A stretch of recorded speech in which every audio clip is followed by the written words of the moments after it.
ఇప్పుడు ఇక మూడో టిప్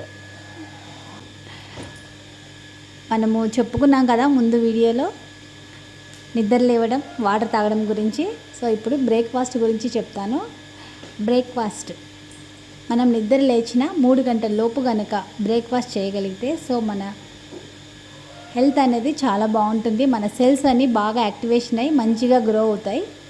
ఎందుకంటే చిన్న పుట్టిన బేబీస్ అన్నమాట మన సెల్స్. ప్రతిరోజు మార్నింగ్ మనకి క్లీనింగ్ జరిగి కొత్త కణాలు అనేవి పుడతాయి. సో ఆ కణాలు అనేవి యాక్టివేషన్గా చాలా బాగుంటాయి.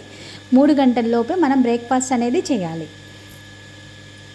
అట్లీస్ట్ మేము ఇంకా త్వరగా లేస్తాము. 3 అంటే 6, ఒకవేళ 4కి 5కి లేస్తున్నాం కదా, 6, 7, 8 అట్లీస్ట్ 8కి మాకు కుదరలేదన్న వాళ్ళు అట్లీస్ట్ 9 కన్నా మనం బ్రేక్ఫాస్ట్ చేయగలిగితే మనము మన కొత్త కణాలని బతికించిన వాళ్ళం అవుతాం. సో మన సెల్స్ యాక్టివేషన్లో ఉన్నాయంటే సో మన స్కిన్ కానీ మనం కానీ చాలా యాక్టివ్గా ఉంటాం. ఓకేనా ఫ్రెండ్స్, థ్యాంక్ యూ.